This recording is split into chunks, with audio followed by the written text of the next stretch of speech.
कौन सा time frame use करें? बहुत सारे ट्रेडर को ये समस्या होती है कि हम कौन सा टाइम फ्रेम में चार्ट देखें, कौन सा टाइम फ्रेम में ट्रेड लें और किस टाइम फ्रेम में हम चार्ट का एनालिसिस करें। तो सारी ये चीज़ों का आज सारी आपकी समस्याओं का आज एक ही वीडियो में समाधान करूंगा। वीडियो लास्ट तक देखिएगा, वीडियो को स्किप मत करिएगा, ताकि आपको हर टाइम फ्रेम समझ में आए कि कौन सा टाइम फ्रेम में चार्ट एनालिसिस करना है, कौन सा टाइम फ्रेम में लॉन्ग टर्म लेना है, कौन सा टाइम फ्रेम में शॉर्ट टर्म लेना है, कौन सा टाइम। ये सारी समस्याओं का एक ही वीडियो में समाधान करेंगे। तो वीडियो लंबा होगा, वीडियो को लास्ट तक देखिएगा। और अगर चैनल पर नए हैं तो चैनल को सब्सक्राइब करिएगा, वीडियो को लाइक करिएगा और दोस्तों को शेयर करिएगा।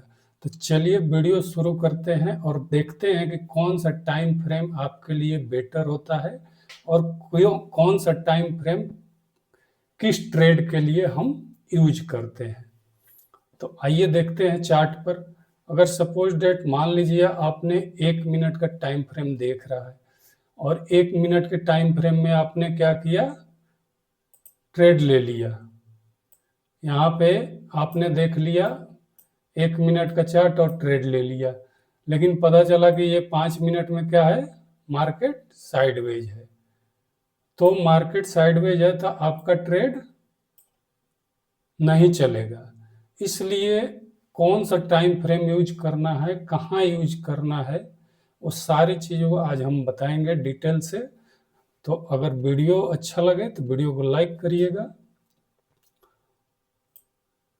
वीडियो लंबा होने वाला है, अगर आप नोटबुक पेन लेकर बैठिए ताकि नोट कर लीजिए, आपको एक बार में समझ में आ जाएगा कि हाँ कौन सा टाइम फ्रेम हमें कहाँ यूज करना है।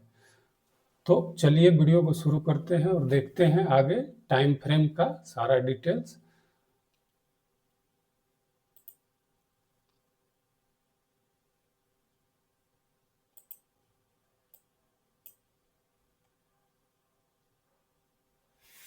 तो मैंने यहाँ पे मंथली चार्ट खोल रखा है, 12 मंथ का चार्ट खोल रखा है, ईयरली चार्ट।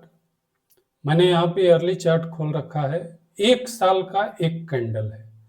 अब आप बोलेंगे 1 साल का एक कैंडल से क्या मतलब है? नहीं, 1 साल का कैंडल से कोई मतलब नहीं है, लेकिन समझना जरूरी है। ये जो कैंडल है वो पूरे 1 साल का है, 12 महीने का कैंडल है। तो इसमें आप देख सकते हैं कि हाँ ये जो स्टॉक है या कोई भी है, इंडेक्स है, वो उसका क्या ट्रेंड चल रहा है। 1 साल का कैंडल देखने से यही पता चलता है कि उसका ट्रेंड ओवरऑल क्या चल रहा है। हम उस पर ट्रेड नहीं करते हैं, हम उस पर ट्रेड लेते नहीं हैं, लेकिन उसको एज एनालिसिस उसको देख सकते हैं कि 12 मंथ का चार्ट, हमारा 1 साल का चार्ट कहाँ चल रहा है। ये मार्केट ऊपर जा रही है, नीचे जा रही है, ओवरऑल में इसका क्या परफॉर्मेंस चल रहा है, वो चीज़ हम एनालिसिस करते हैं 12 मंथ के चार्ट पे। हमें उस वहाँ पे कोई ट्रेड नहीं लेना होता है, लेकिन हम एनालिसिस कर सकते हैं कि वहाँ पे ओवरऑल ये स्टॉक किस ट्रेंड में चल रहा है। तो ये 12 महीने का चार्ट एक है। इसी तरह से अगर हम इसको मंथली चार्ट करेंगे, मंथली में जाएंगे तो ये क्या हो जाएगा,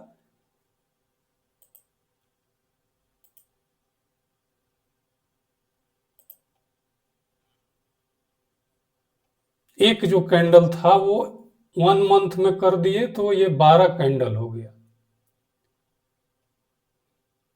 एक कैंडल में 12 कैंडल हो गया।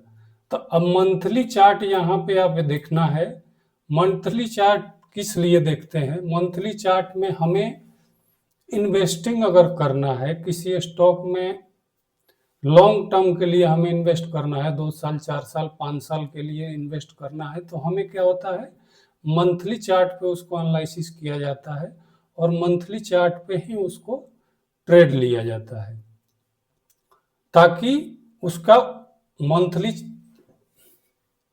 मंथली चार्ट में क्या है, आपको फेक सिग्नल कम मिलते हैं, फेक सिग्नल नहीं मिलते हैं।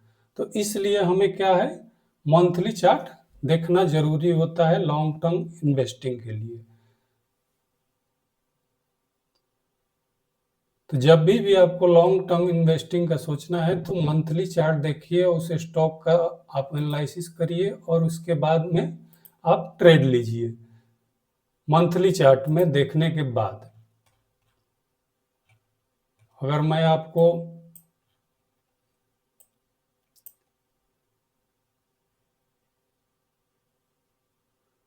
दिखाता हूं, मैं अभी आपको एक चार्ट जिसे अब मैंने खोल रखा है बजाज ऑटो का चार्ट, तो हमें क्या इसमें देखने को मिल रहा है कि मंथली ओवरऑल इसका क्या, यहाँ से जो प्राइस था वो एक रेंज में चल रहा था, ये प्राइस एक रेंज में था और प्राइस ने जैसे ही इसको तोड़ा उसके बाद में ये कंटिन्यू अपसाइड गया है। तो ये होता है फायदा मंथली चार्ट देखने का कि ओवरऑल आपका ट्रेंड सही है नहीं है, लॉन्ग टर्म में हमको अच्छा इसमें प्रॉफिट मिल सकता है नहीं मिल सकता, वो सारे चीज इस पे आप टेक्निकल एनालिसिस कर सकते हैं मंथली चार्ट पे। वही बात करें अगर हम वीकली चार्ट का, तो वीकली चार्ट आप देखिएंगे तो एक वीकली चार्ट में आपको दिखेगा, वीकली चार्ट भी आपका एक मिड टाइम इन्वेस्ट के लिए अच्छा होता है। अगर आप वीकली चार्ट एनालिसिस करते हैं तो आपको मिड टाइम के लिए ट्रेड अच्छा मिलेगा, मिड टाइम में आप अच्छा उसको इन्वेस्ट कर सकते हैं।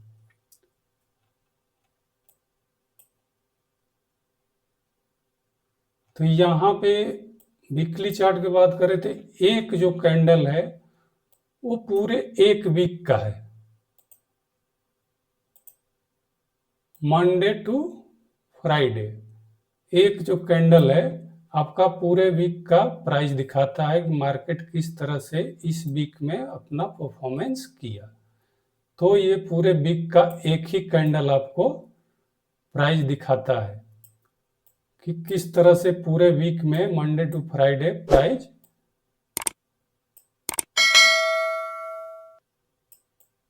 अपना बिहेवियर किया। तो ये पूरे वीक का आपका एक कैंडल होता है, ठीक है। तो वीकली चार्ट में हमें क्या देखना होता है, वीकली चार्ट में हमें देखना होता है मिड टाइम इन्वेस्ट के लिए, मिड टाइम मतलब आप साल भर के लिए कर रहे हैं, 6 महीने के लिए कर रहे हैं या फिर 2 महीने के लिए कर रहे हैं, तो उसमें क्या है हमें वीकली चार्ट पे स्टॉक का एनालिसिस करना जरूरी होता है। वीकली टाइम फ्रेम में अगर आप करते हैं तो मार्केट का सही डायरेक्शन आपको पता चलेगा, मार्केट क्या चल रहा है, उस स्टॉक का प्राइस किधर जा रहा है, वो सारे चीज आपको अच्छा से। और इसमें भी फेक सिग्नल आते हैं बट बहुत कम आते हैं, वीकली चार्ट में फेक सिग्नल बहुत कम होते हैं, इसलिए इसको आप एक मिड टाइम इन्वेस्ट के लिए अच्छा यूज कर सकते हैं वीकली टाइम फ्रेम। अभी आपका हो गया एक साल का कहाँ यूज करना है, 1 मंथ कहाँ यूज करना है, वीकली कहाँ यूज करना है। अब उसके बाद हम लोग आते हैं छोटे टाइम फ्रेम में। वीकली टाइम फ्रेम के बाद आता है आपका डेली टाइम फ्रेम। आप इस टाइम फ्रेम वाले स्केल में जाएंगे तो यहाँ पे आपका 12 मंथ से लेकर 5 सेकेंड तक का टाइम फ्रेम दिया रहता है, आप 5 सेकेंड में भी ट्रेड ले सकते हैं। यहाँ पे पूरा आपका दिया है, यहाँ पे देख सकते हैं ये पूरा आपका, ये 5 सेकेंड है, 15 सेकेंड है, 30 सेकेंड है, 1 मिनट है, 2 मिनट, 3 मिनट, 4 मिनट, 5 मिनट, 10, 15, 20, 25, 30, 45, 75, 125, ये बहुत सारे टाइम फ्रेम होते हैं। और इसके अलावा भी इसमें आपका दिया रहता है कि आप अपने हिसाब से कोई भी टाइम फ्रेम लगा सकते हैं। सपोज डेट मुझे इसमें 40 मिनट का टाइम फ्रेम नहीं दिख रहा, तो हमें 40 मिनट का कैंडल देखना, तो उसमें आप अपना हिसाब से एडजस्ट कर सकते हैं। बहुत सारे आजकल ब्रोकर दे रहा है उस सिस्टम, और बहुतों में नहीं है। तो आप एज ए ब्रोकर, आप जिसमें अकाउंट है उसमें आप अपना चेक कर सकते हैं कि हमें वो फैसिलिटी दे रहा है कि नहीं दे रहा है।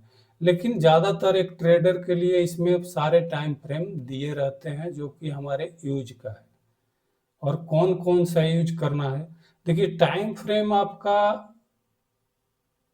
वैलिड रखता है आपको ट्रेड लेने के लिए, डायरेक्शन बताने के लिए। बाकी चीजें आपको खुद अपने से एनालिसिस करना है और उसका यूज करना है। आपको एक डायरेक्शन के लिए टाइम फ्रेम दिया हुआ है कि मार्केट इस डायरेक्शन में चल रहा है। छोटे टाइम फ्रेम में कहाँ चल रहा है, बड़े टाइम फ्रेम में कहाँ चल रहा है। तो इस तरह से टाइम फ्रेम का यूज करते हैं। डेली टाइम फ्रेम को आप आते हैं, डेली टाइम फ्रेम को हम किस बेसिस पे यूज कर सकते हैं।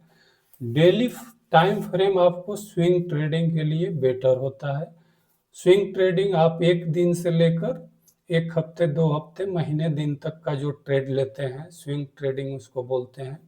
अगर स्विंग ट्रेडिंग के बारे में आपको नहीं पता है तो हमारे चैनल पर वीडियो डाला हुआ है, वहाँ पे जाके देखिए। स्विंग ट्रेड स्ट्रेटजी भी बहुत अच्छा डाला हुआ है, किस तरह से स्विंग ट्रेडिंग करते हैं और कैसे एक रिटेल ट्रेडर या बिगिनर किस तरह से उस स्ट्रेटजी को यूज करके अच्छा अपना बेनिफिट कर सकता है।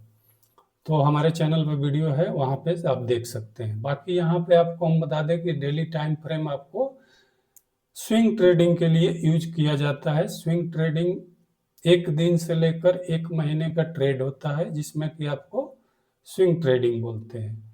सपोज डेट, अगर मान लीजिए मुझे यहाँ पे कोई अपना स्ट्रेटजी लगा कि बन रहा है, इस जगह पे मैंने कोई भी अपना स्ट्रेटजी लगा के ट्रेड लिया। ट्रेड लेने के बाद में हमने उसको होल्ड किया। उसको होल्ड किया तो हम 2 दिन, 4 दिन, 5 दिन, जब तक हमें स्विंग मिलता है तब तक हम उसको होल्ड कर सकते हैं। ठीक है। तो स्विंग हाई, स्विंग लो भी अगर आपको नहीं पता है तो हमारे चैनल पे अभी वीडियो डाला हुआ है। स्विंग हाई क्या होता है, स्विंग लो कहाँ होता है, swing low, high low, swing high, swing low किस तरह से मार्क करते हैं, वो सारा डिटेल से वीडियो डाला हुआ है, तो आप वहाँ पे जाके देख सकते हैं। ठीक है। तो स्विंग ट्रेडिंग के लिए आपको डेली टाइम फ्रेम यूज करना होता है। ठीक है। उसके बाद हम आते हैं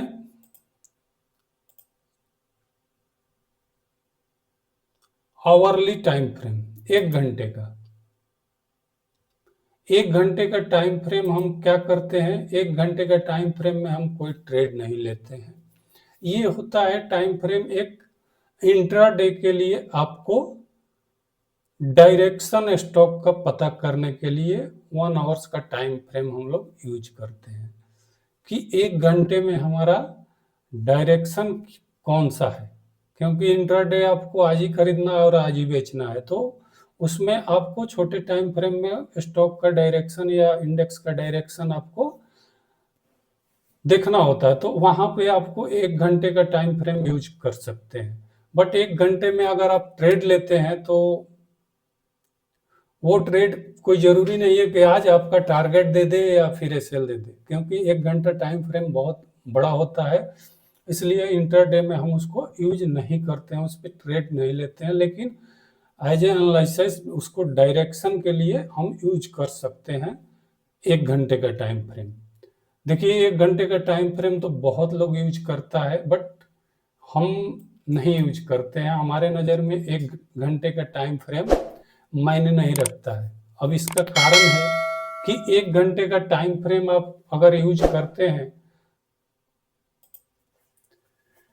1 घंटे का जब हम टाइम फ्रेम लगाकर देखते हैं तो हमारा कैंडल कितना बनता है, 9:15 से 10:15, 10:15 से 11:15, 11:15 से 12:15, 12:15 से 1:15, 1:15 से हो गया आपका 2:15, 2:15 से हो गया 3:15। लेकिन आपके पास जो लास्ट कैंडल बचा वो कितना 1 घंटे का हुआ? नहीं हुआ, वो मात्र 15 मिनट का बचा, क्योंकि 3:30 बजे हमारा मार्केट क्लोज होता है। तो 3:15 तक तो ये कैंडल क्लोज हो गया, लास्ट, सेकंड लास्ट। लेकिन लास्ट वाला जो कैंडल बचा वो मात्र आपका 15 मिनट का रह गया। तो हम इसको कैसे आवरली टाइम फ्रेम में इसको यूज कर सकते हैं? बीच बीच में हमारा एक एक कैंडल जो है हर दिन 15-15 मिनट का बना हुआ है, तो हम इसको आवरली टाइम फ्रेम में कैसे यूज कर सकते हैं? इसलिए कभी भी टाइम फ्रेम जो है ना, वैसा टाइम फ्रेम यूज करिए जिसमें कि आपका पूरा कैंडल उसी टाइम फ्रेम में क्लोज होता हो। अगर इसके ऊपर एक सेपरेट वीडियो चाहिए तो कमेंट करके बताइएगा, हम बताएंगे कौन सा टाइम फ्रेम आपके लिए बेटर होता है स्विंग ट्रेडिंग के लिए, या फिर आपको इंट्राडे के लिए। इंट्राडे के लिए कौन सा टाइम फ्रेम बेटर होता है डायरेक्शन पकड़ने के लिए और उसके बाद में ट्रेड लेने के लिए। तो ये 1 घंटे का टाइम फ्रेम में जो लास्ट कैंडल हर दिन का बचता है वो 15 मिनट का बच जाता है, इसलिए इसको हम वैलिड नहीं करते हैं। बाकी आप यूज कर सकते हैं, आपका जिस तरह का एनालिसिस हो उस तरह से आप कर सकते हैं। क्योंकि यहाँ पे देख सकते हैं लास्ट कैंडल पर मेरा कर्सर है, तो यहाँ पे 15:15 यानी कि 3:15 में ये कैंडल शुरू हुआ है और 3:30 में हमारा मार्केट क्लोज हो गया। तो ये इसको कितना टाइम मिला? 15 मिनट का। और नेक्स्ट डे का जो कैंडल शुरू होगा वो क्या शुरू होगा? 9:15 से होगा। आप देख सकते हैं 9:15 से शुरू होता है और ये 3:15 बजे खत्म हो जाता है। तो ये मात्र हर दिन का एक कैंडल जो है वो 15 मिनट का बचता है, इसलिए आवरली टाइम फ्रेम में हम लोग एनालिसिस नहीं करते हैं। बाकी आप अपना हिसाब से कर सकते हैं। तो ये आवरली टाइम फ्रेम हो गया। उसके बाद में आते हैं 30 minute time frame. 30 minute time frame भी आपको डायरेक्शन के लिए यूज कर सकते हैं इंट्राडे में, इसको ट्रेड लेने के लिए भी यूज कर सकते हैं इंट्राडे में, और चार्ट में आप ट्रेड में आप एंट्री भी कर सकते हैं। तो 30 मिनट का टाइम फ्रेम इंट्राडे के लिए बेटर होता है, आपको डायरेक्शन पकड़ने के लिए और ट्रेड लेने के लिए भी। इसके अलावा हमारे पास आता है 15 मिनट का टाइम फ्रेम। 15 मिनट का टाइम फ्रेम भी आप इंट्राडे के लिए यूज करते हैं। इसको आप स्टॉक का डायरेक्शन के लिए, स्विंग हाई स्विंग लो पकड़ने के लिए ये कर सकते हैं इंट्राडे में। 15 मिनट का टाइम फ्रेम आपको बेटर होता है। अब आती है 5 minute time frame. 5 minute time frame आपको ट्रेड लेने के लिए होता है। फिर से बता रहा हूं, आपको 5 मिनट टाइम फ्रेम ट्रेड में एंट्री करने के लिए होता है, चार्ट एनालिसिस के लिए नहीं होता है, स्टॉक का डायरेक्शन के लिए नहीं होता है। 5 minute time frame only for trade में एंट्री करने के लिए। आपको किसी भी वीडियो में ये चीज नहीं बताया गया होगा कि 5 मिनट का टाइम फ्रेम में क्या करते हैं। 5 मिनट के टाइम फ्रेम में आपको बताया जाता है कि डायरेक्शन पकड़िए। आप 5 मिनट के टाइम फ्रेम में स्टॉक का डायरेक्शन पकड़ेंगे तो कितना कैंडल जाएगा? 2-3 कैंडल जाएगा, तब तक वो उसका खत्म हो जाएगा। ठीक है, तो आप लॉन्ग जो है ना मोमेंट को नहीं कैप्चर कर पाएंगे। इसलिए 5 मिनट का time frame only for trade में एंट्री के लिए करिए। अगर 30 मिनट में आप टाइम फ्रेम में आप चार्ट का एनालिसिस कर रहे हैं तो आप 5 मिनट में उसमें एंट्री कर सकते हैं। अगर आप 15 मिनट में आप चार्ट का एनालिसिस कर रहे हैं तो आप 3 मिनट या 1 मिनट में चार्ट ट्रेड में एंट्री कर सकते हैं।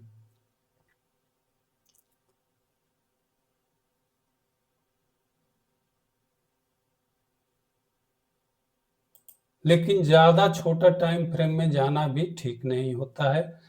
अगर आप 1 मिनट के चार्ट में आप एंट्री कर रहे हैं तो बहुत सारे गैप डाउन गैप अप देखने को मिलता है 1 मिनट के चार्ट में। आपको पता ही नहीं चलेगा, एक ही कैंडल ऐसा बनेगा कि आपका पूरा स्टॉप लॉस लगा के भी रखेंगे तो उसको नहीं पकड़ेगा, वो सीधा नीचे गैप डाउन खुल जाएगा। तो इसलिए 1 मिनट का चार्ट को यूज नहीं करना चाहिए। कभी भी आप ट्रेड लेते हैं तो 1 मिनट के टाइम फ्रेम को मत यूज करिएगा, अगर आप बिगनर हैं तो। अगर आपको 5 साल 10 साल हो गया तो स्टॉक मार्केट में, तो फिर आपका एनालिसिस आप खुद करेंगे कौन सा टाइम फ्रेम बेटर रहेगा। लेकिन एज ए बिगनर आपको 1 मिनट का टाइम फ्रेम को यूज नहीं करना चाहिए। 1 मिनट का टाइम फ्रेम में बहुत गैप अप गैप डाउन होता है। आप ट्रेड लिए, पता चला वो सीधा 50 पॉइंट नीचे आ जाएगा, फिर आप क्या करिएगा? अब आपका स्टॉप लॉस भी नहीं हिट किया और मार्केट नीचे आ गया, फिर अब आप ज़्यादा लॉस हो जाएगा। तो इसलिए 1 मिनट का टाइम फ्रेम को कभी यूज नहीं करना है। अगर आपको छोटा टाइम फ्रेम यूज करना है तो ज़्यादा से ज़्यादा आप 3 मिनट का टाइम फ्रेम यूज कर सकते हैं। 3 मिनट सफिशिएंट होता है आपको, उसमें अच्छा आपको सिग्नल मिलता है, अच्छा आप एंट्री बना सकते हैं। लेकिन आपका एसएल है जो कि आप अगर 15 मिनट का चार्ट एनालिसिस करके 3 मिनट में एंट्री कर रहे हैं तो आप 15 मिनट के चार्ट से एसएल लगाइए, ना कि 3 मिनट के चार्ट से आप एसएल लगाएंगे तो फिर आपका 15 मिनट का एनालिसिस। सपोज डेट आप 15 मिनट का चार्ट आप देखें और उसके बाद आपने एंट्री बनाना शुरू किया, तो मान लीजिए कि हमें लगा कि ये जो कैंडल है इसका हाई ब्रेक होगा तो हम एंट्री करेंगे। तो हमें कहाँ एसएल यहाँ रखना चाहिए, इसी के हिसाब से हमारा टारगेट भी होना चाहिए। अगर इस कैंडल को मैंने मार्क किया और इसको हम छोटे टाइम फ्रेम में जाते हैं तो ये आपको इधर कहीं आपका एसएल आ जाएगा, तो फिर आप तुरंत आपका एसएल हिट हो जाएगा। इसलिए जिस चार्ट टाइम फ्रेम में आप चार्ट का एनालिसिस करते हैं उसी टाइम फ्रेम में आप अपना एसएल और टारगेट लगाइए। ट्रेड में एंट्री करने के लिए आप छोटे टाइम फ्रेम को यूज कर सकते हैं। अब ट्रेड में एंट्री करने के लिए छोटे टाइम फ्रेम को किस तरह से यूज किया जाता है, इसके बारे में अगर आप कमेंट करेंगे तो हम एक डिटेल वीडियो बनाएंगे, ठीक है, कि आप बड़े टाइम फ्रेम में चार्ट का एनालिसिस करके छोटे टाइम फ्रेम में कैसे ट्रेड ले सकते हैं, कहाँ पे आपके लिए सफिशिएंट होगा, कितना का एसएल आपको होना चाहिए, क्या होना चाहिए, टारगेट कहाँ होना चाहिए। इस सारे चीज़ पे हम आपको डिटेल वीडियो बना देंगे। अगर आपने कमेंट किया, इस वीडियो पे अच्छा रिस्पांस दिए, तो मैं नेक्स्ट वीडियो आपको बड़े टाइम फ्रेम एनालिसिस करने के बाद छोटे टाइम फ्रेम में ट्रेड कैसे लिया जाता है उसके बारे में हम आपको बताएंगे। बाकी आपको पूरे टाइम फ्रेम का डिटेल्स मैंने बता दिया, आप अपने हिसाब से इसका एनालिसिस कर सकते हैं। वीडियो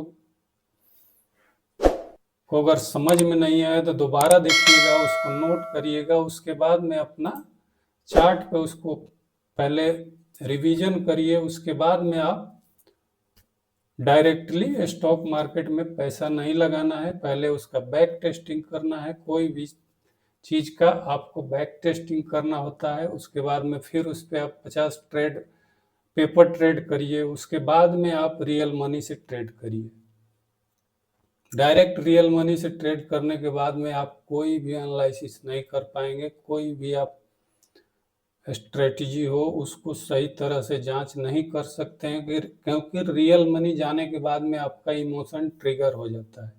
अब इमोशन ट्रिगर होने के बाद में आप कैंडल स्टिक देखना भूल जाते हैं। अब आप सिर्फ पीएनएल देखते हैं, कितना प्रॉफिट चल रहा है, कितना लॉस चल रहा है, आपका कैंडल स्टिक से ध्यान हट जाता है। इसलिए कभी भी कोई भी स्ट्रेटजी यूज करते हैं तो उसका बैक टेस्टिंग करिए, फिर उस पर 50 रैंडम ट्रेड नहीं, उसी के स्ट्रेटजी के ऊपर 50 ट्रेड लीजिए जो कि बिल्कुल आपका पेपर ट्रेड होगा, रियल मनी से नहीं। उसके बाद में उस पे फिर आप रियल मनी ट्रेड करिए और सेम स्ट्रेटजी पे करिए। ये नहीं कि हमें यहाँ मिला तो आज यहाँ कर लिया, कल यहाँ मिला यहाँ कर, ऐसा नहीं। आप सेम चीज सेम स्ट्रेटजी को यूज करिए, सेम टाइम फ्रेम को यूज करिए और अच्छे से ट्रेड लीजिए। बाकी नेक्स्ट किस टॉपिक पे आपको वीडियो चाहिए उसके बारे में कमेंट करके बताइएगा। इस वीडियो में इतना ही, मिलते हैं नेक्स्ट वीडियो में, तब तक के लिए नमस्कार, जय हिंद।